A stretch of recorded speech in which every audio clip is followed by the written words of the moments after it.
በስመ አብ ወወልድ ወመንፈስ ቅዱስ አሐዱ አምላክ አሜን።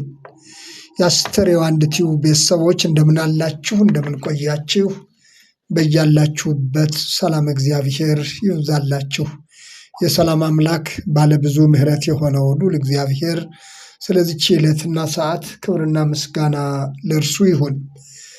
አባት ከሆንሁ ክብሬ ወዴት አለ? ጌታስ ከሆንሁ መፈራቴ ወዴት አለ? ትንቢተ ሚልክያስ ምዕራፍ 1 ቁጥር 6 አባታችን ሆይ በማለት አባትነቱን የምናውጅ ስሙን የምንጠራ ሁላችንንም የሚመለከት የእግዚአብሔር ቃል ነው። እግዚአብሔርን ስለ መፍራት ብዙ ጊዜ ተምረን ይሆናል። እግዚአብሔርን መፍራት ማለት ምን ማለት እንደሆነ በብዙ ትንታኔ በብዙ ምሳሌ የተማርንባቸው ቀናትም እጅግ ብዙ ናቸው። ይሁንና አሁንም ድረስ የሰው ልጅ እግዚአብሔርን ባለመፍራት በተለያየ ሁኔታ ይታያል። ነቢዩ ሚልክያስ ይህንን ቃል የተናገረው ስለ ካህናት ነው። ነገር ግን በአዲስ ኪዳን ደግሞ ሁላችንም በክርስቶስ ያለን የንጉሥ ካህናት ቅዱስ ሕዝብ ተብለን መጠራታችን ይታወቃል። ትንቢተ ሚልክያስ ምዕራፍ 1 ቁጥር 6 እና 7 ላይ እንደዚህ ይላል፣ እናንተ ስሜን የምታቃልሉ ካህናት ሆይ ልጅ አባቱን ባሪያም ጌታውን ያከብራል። እኔስ አባት ከሆኑ ክብሬ ወዴት አለ? ጌታስ ከሆንሁ መፈራቴ ወዴት አለ? ይላል የሰራዊት ጌታ እግዚአብሔር በማለት ነቢዩ ሚልክያስ የተናገረውን ቃል እናገኛለን። አባታችን ሆይ ብለን ስሙን የምንጠራ ሁላችንም አባታችን እግዚአብሔርን ምን ያህል እንደምናከብረው፣ አባታችን እግዚአብሔርን ምን ያህል እንደምንፈራው ይህ ቃል እያንዳንዳችን ስለ ራሳችን እንድናይ የሚጋብዝ ቃል ነው። ጌታስ ከሆንሁ አለ መፈራቴ ወዴት ነው? ጌታ ሆይ እያልን የምንጠራ ሁላችንም፣ አባታችን ሆይ እያልን የምንጠራ ሁላችንም እግዚአብሔርን ስለ መፍራታችን፣ አባታችን እግዚአብሔርን ስለ ማክበራችን የሚናገር ቃል ነው። እግዚአብሔርን መፍራት ምን ማለት እንደሆነ የእግዚአብሔር ቃል ሲያስረዳ እግዚአብሔርን መፍራት የጥበብ መጀመሪያ ነው፣ ቅዱሱን ማወቅ ማስተዋል ነው ይላል። እግዚአብሔርን መፍራት ከጥበብ ሁሉ የሚበልጥ ጥበብ ሲሆን ቅዱሱን ማወቅ ማስተዋል ነው ይላል። ወገኖቼ እግዚአብሔርን መፍራት ማለት ማስተዋል ነው። ትልቁ ጥበብ እንደሆነ የእግዚአብሔር ቃል ይናገራል። ዕለት ዕለት የምናየው የምንሰማው ነገር ሁሉ የሰው ልጅ ምን ያህል እግዚአብሔርን ከመፍራት ውጭ እንደሆነ፣ ከማስተዋል ውጭ እንደሆነ የሚያስረዳ ነው።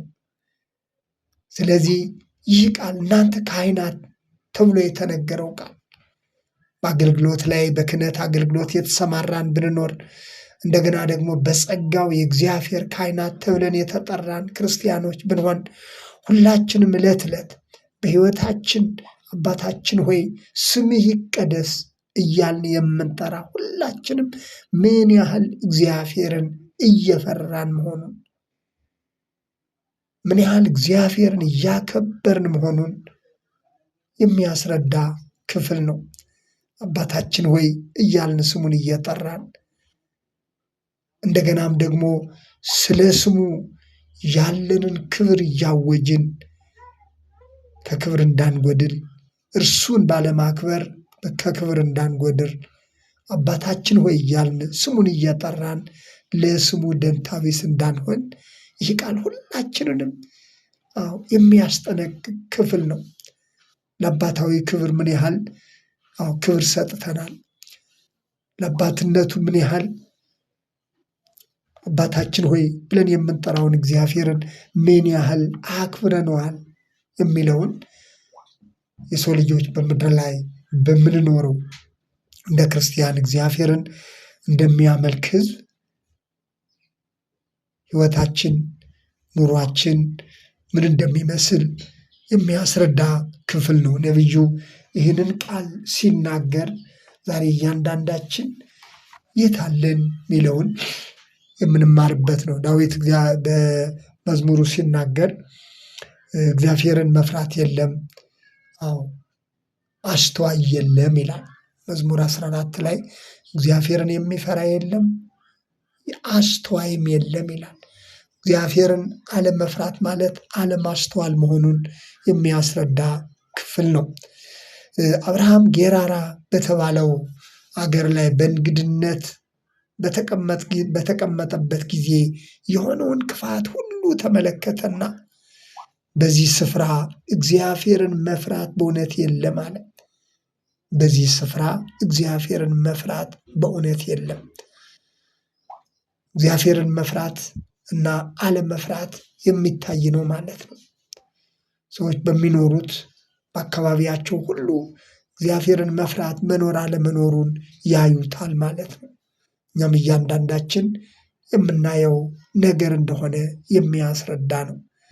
ስለዚህ ነው ዳዊት እግዚአብሔርን የሚፈራ የለም አስተዋይ የለም ያለው።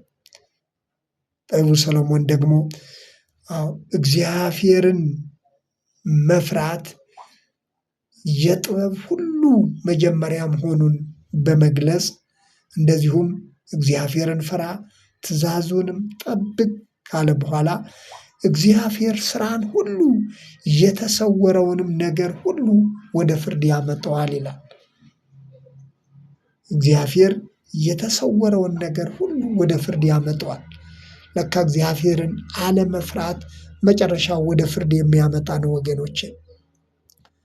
እግዚአብሔርን አለመፍራት ውጤቱ ፍርድ እንደሆነ ዛሬ በእውነት በምናየው በሚሆነው ነገር ሁሉ እግዚአብሔርን አለመፍራት ምን ያህል በምድር ላይ እንዳለ፣ ይልቁንም መንፈሳዊ ነኝ የምንል ሰዎች ምን ያህል የምናመልከውን እግዚአብሔርን እንፈራዋለን፣ ምን ያህል ዕለት ዕለት ስሙን እየጠራን ለስሙ ምን ያህል ክብር አለን የሚለውን የነቢዩ ሚልክያስ መጽሐፍ በግልጽ ያስረዳል።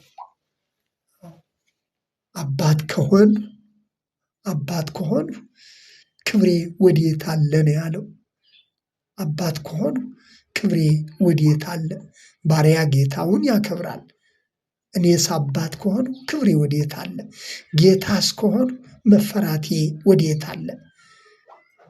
ስለ ጌታችን ስለ እግዚአብሔር ስንናገር አባታችን ሆይ እያልን ስሙን ስንጠራ ይህ ሁሉ እግዚአብሔርን ከመፍራት ጋር እግዚአብሔርን ከማክበር ጋር መሆን እንደሚገባ የሚያስረዳ ክፍል ነው። እናንተ ስሜን የምታቃልሉ ነው ያለው። እናንተ ስሜን የምታቃልሉ ካህናት ሆይ። ወገኖቼ በአገልግሎት በልዩ ልዩ መንፈሳዊ ሕይወት ውስጥ እግዚአብሔር ረድቶን እግዚአብሔር እንድናገለግል ስሙን እንድንጠራ እርሱን እንድናከብር የተጠራን ብንኖር እግዚአብሔርን ማክበር ቅድሚያ የሚሰጠው ጉዳይ እንደሆነ አባት ከምንም በላይ በልጆቹ ዘንድ መከበር እንደሚፈልግ ሁሉ እግዚአብሔርም በአባትነቱ ይከበር ዘንድ ይፈልጋል። ስለዚህ አባት ከሆኑ ክብሬ ወዴት አለ? ጌታ እስከሆኑ መፈራቴ ወዴት አለ ይላል እግዚአብሔር።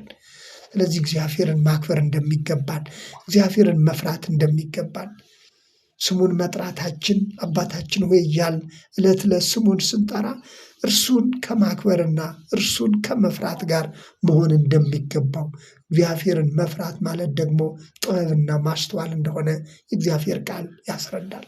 ስለዚህ ሁላችንም አባታችን ሆይ እያልን ዕለት ዕለት ስሙን የምንጠራውን እግዚአብሔርን ዕለት ዕለት በመፍራትና በማክበር እንድንመላለስ ይህ ቃል ለእያንዳንዳችን የተነገረ መሆኑን ልናስተውል ይገባል። ስለነበረን ጊዜ የእግዚአብሔር ስም የተመሰገነ ይሁን።